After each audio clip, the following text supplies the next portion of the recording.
ছেলে বিদেশ, প্রত্যেক মাসে 2 মাসে বাড়িতে টাকা পাঠায়, বাড়িতে 20,000 30,000 করে, সামনে কুরবানি, তো ছেলেটা 30,000 টাকা বাড়িতে পাঠাইছে। পাঠানোর পরে এখন এই 30,000 টাকা দিয়া তার বাপের নামে বা মার নামে কোরবানি দেন। অ্যাভেলেবেল গ্রামগঞ্জে কোরবানি দিচ্ছে কার নামে? মা বাবার নাম। ভালো কথা, মা বাবার কোরবানি তো আদায় হলো, মা বাবার নামে কোরবানি দিছে, তাদের কোরবানি হয়েছে, মনে করেন সোয়াব হয়েছে, ঠিকই আছে সব। কিন্তু এই ছেলেটার কাছে 52.5 বড়ি রূপার দাম সমপরিমাণ টাকা তার কাছে আছে। 1 বড়ি রূপার দাম সর্বোচ্চ 1600 টাকা। আজকে একজনকে জিগাইছি ঢাকা, আজকে জিগাইছি, তাহলে 1600 টাকা যদি হয় 84,000 টাকা। তো এই ছেলেটার কাছে তো লাখ টাকার উপরে টাকা, যা 2 বছর বিদেশ করে, তার কাছে টাকা নাই। কথা বলেন না কেন? তার জমা টাকা আছে কিনা বলেন? তো তার কাছে যে 1,80,000 টাকা আছে, ওই টাকার কারণে তো এই ছেলেটার উপরে কোরবানি ওয়াজিব কিনা? তো তার বাপের নামে না কোরবানি হইল, তার কোরবানি। কথা বলেন না কেন? হেতের কোরবানি কই? তাহলে সে যদি 10 বছরও এভাবে টাকা দিয়ে যায় তো বাবার কোরবানি হবে, কিন্তু সন্তান কোরবানি হবে না। আর যে কোরবানি করে না ওয়াজিব হওয়ার পরেও রাসূল সাল্লাল্লাহু আলাইহি ওয়াসাল্লাম বলছে, তুই নামাজে আইস না, এই নাফরমান, তুই আমাগো মসজিদে আইবি না, সাবধান, তুই ঈদের নামাজ পড়তে আসবি না বেটা, তুই নামাজে আসবি না, তোমার দরকার নাই নামাজ পড়ে। কত বড় কথা, কত বড় ধমক! তাইলে কি পরিমাণ মুসলমান যুবক খামখেয়ালি করতেছে। আমার একজনে বলছে, হুজুর জীবনভর মানুষ করলো, জীবুত মানুষ করলাম, অনবুঝি হেতের কোরবানি দিব, আমারটা দিত না। আমি বললাম, মনে করেন আমার আব্বারে আমি একটা লুঙ্গি কিনা দিলাম, আমার আব্বার লুঙ্গি দরকার, তো এর মানে কি আমার আর লুঙ্গি ভিন্দর লাগতো না? কথা বলেন না কেন? আমার লুঙ্গি কিনতে বনি তো না, আমার আব্বার না আমি লুঙ্গি দিলাম, তো আমার আব্বারে লুঙ্গি দিলে কি? আপনি তো আপনার বাবার খেদমতের জন্য টাকা দিচ্ছেন, এটা তো আপনি অন্য সময়ও দিচ্ছেন, এখনো দিতেছেন, তো বাবারে টাকা দেওয়ার কারণে আপনার হুকুমটা বাদ পড়বে কেন? আপনি বাবার সেবার জন্য, বাবার খেদমত হিসাবে বাবারে 20,000 10,000 30,000 যাই দিলেন দিলেন, কিন্তু আপনার উপরে কোরবানি ওয়াজিব, সেটা আদায় করতে হবে। 2 ছেলে শহরে চাকরি করে, অবিবাহিতই মনে করেন অথবা বিবাহিত, ওই বাড়িতে 15,000 করে 30,000 টাকা দুজনে মিল্লা ফাটাইয়া কইছে যে আব্বা এই কোরবানি দিয়া দিয়েন, গোস্ত ভাগ করে মিল্লা জিল্লা খাইয়েন। কিতা মিল্লা জিল্লা? কিতা মিল্লা জিল্লা? তো কুমিল্লা না, মিল্লা জিল্লা আমরা কুমিল্লা, আমরা কুমিল্লারে বলে কি মিল্লা জিল্লা কুমিল্লা, তো মিল্লা গোস্ত খাইয়েন। তো তোমাদের যে 2 জন কামাই রোজগারি করো, তোমাদের কাছে তো 52.5 বড়ি রূপার সমপরিমাণ টাকা তোমাদের কাছে জমা আছে, তোমরা পুঁজি ঘাটাইয়া রাখছো, তোমাদের ব্যাংকে টাকা আছে, তো তোমাদের উপরে কোরবানি দুজনের উপরে ওয়াজিব না? কথা বলেন না? তো দুজনের কোরবানি ওয়াজিব, এটা বাপের নামে দিয়ে দিলে হবে? তো বলেন এরকম কি পরিমাণ মুসলমান কোরবানি দিচ্ছে না? যেই মহিলার কাছে, এই শেষ কথাটা বলি, যেই মহিলার কাছে 1 বড়ি বা 1.5 বড়ি স্বর্ণ আছে, মনে করেন কয় বড়ি, সাথে কোরবানির 3 দিন ওই মহিলার কাছে 10,000 টাকাও আছে জমা, ওটি উনার টাকা, স্বামীয়ে দিছিল, ফুতে দিছিল, শ্বশুর আরে বাপের বাড়ির থেকে কেউ ভাইয়ে বারাদরে দিছিল, যেই দিছিল উনার এই টাকাটা উনি খরচ করে নাই। মহিলা খরচ করবো কই থেকে?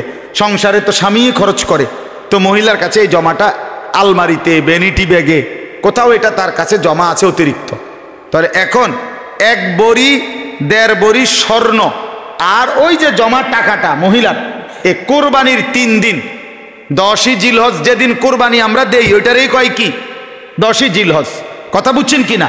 ওই দিন তারপরের 2 দিন, এই 3 দিনের ভিতরে কোনো মহিলার কাছে যদি 1.5 বড়ি স্বর্ণের সাথে আপনার মানে কিছু স্বর্ণ আর কি, আর কিছু জমা টাকা, 2টা থাকে, আর 2টা মিলাইয়া যদি 52.5 বড়ি রূপার দাম সমপরিমাণ হয়, তো নিশ্চিত এই মহিলার উপরে কোরবানি ওয়াজিব।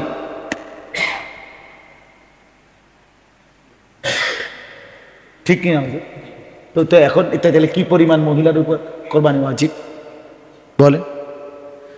এক ভরি স্বর্ণের দাম ৮০-৯০ হাজার টাকা, তাহলে মনে করেন ৯০,০০০ টাকা, আর ওই যে ১০,০০০ টাকা ওনার কাছে আছে, শুধু যার কাছে, মনে রাখবেন, আপনি হয়তো জিগাইবেন ৭.৫ ভরি তাহলে কিতা, কথা বুঝছেন না? ৭.৫ ভরি হলো যেই মহিলার কাছে ১ তোলা ১ ফোঁটা রূপাও নাই, জমা কোনো টাকাও নাই, শুধু কি আছে? স্বর্ণ। বুঝছেন নি আমার কথাটা? তাইলে ৭.৫ ভরি। কিন্তু যদি স্বর্ণর সাথে কিছু পরিমাণ রূপা থাকে, যেমন অনেক মহিলার পায়ের নূপুর থাকে রূপার বানানো, নওজোয়ান মহিলা মানে নতুন বিবাহিতা নারী, তার কাছে কি আছে? রূপার নূপুর আছে, আবার এই স্বর্ণ আছে, এই দুইটা মিলাইয়া যদি 52.5 ভরি রূপার দাম হয়, তাইলে কোরবানি ওয়াজিব। এই মহিলাকে কোরবানি দিতে হবে, বাধ্যতামূলক দিতে হবে। কই আমাদের দেশে মহিলাদের কোরবানির আলোচনা হয়তো হয় না। মহিলাদের কোরবানি কয় % দেয়?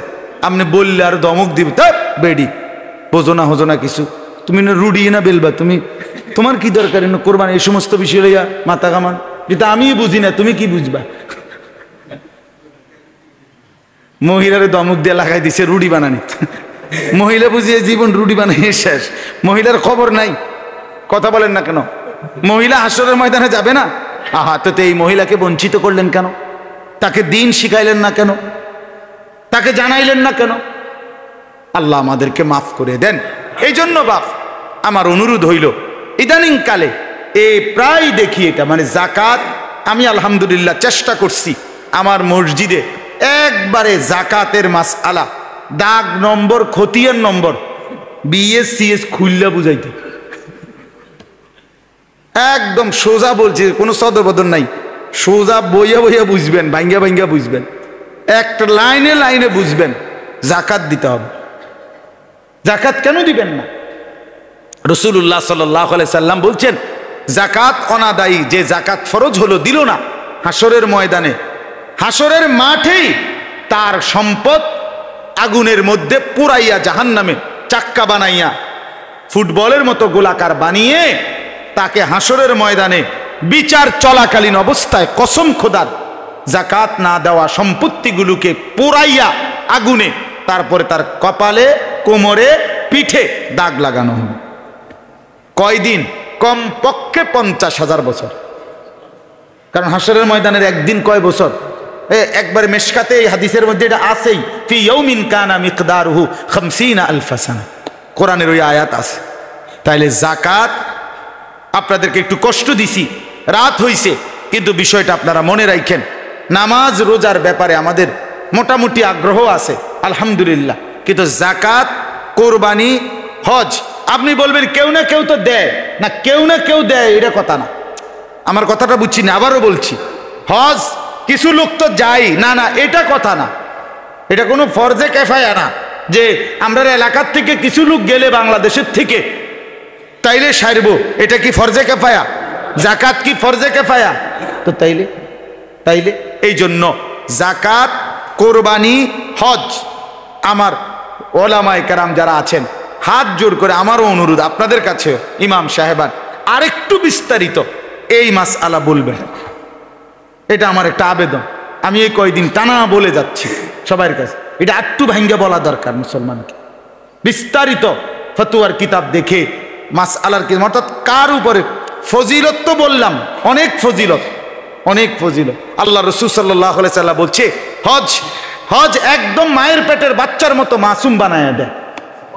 সবই ঠিক আছে, কিন্তু কার উপরে ফরজ হয় এটা তো বোঝা উচিত। মুসলমানকে ধৈরা আঙ্গুল দিয়া দেখায় দেওয়া উচিত। জাকাত, কোরবানি, হজ, এই তিনটির মাসআলা কার উপরে ওয়াজিব হয়, ফরজ হয়, আরেকটু আন্তরিকতা নিয়ে জানার চেষ্টা করবেন, বলেন ইনশাআল্লাহ।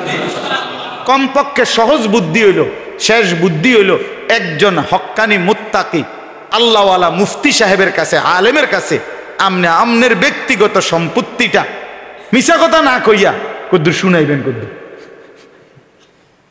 বোঝেন নাই আমার কথা না? হুজুর আল্লাহ দোহাই আমনে কাউরে কইয়েন না, আমি আর আমনে শুধু, ঠিক আছে। এরম ভালো মানুষ কি নাই? এরম হুজুর নাই বুঝি? তো এই হুজুর রে বলবেন যে হুজুর আমার এই মোট ব্যাংকে এত, বাড়িতে এত, খেতে জমি এত আছে, এই আপনি এরই হিসাব কইরা আপনি আমার মিলাইয়া দেন আমার উপরে জাকাত আসলো কিনা, কোরবানি আসলো কিনা, হজ আসলো কিনা।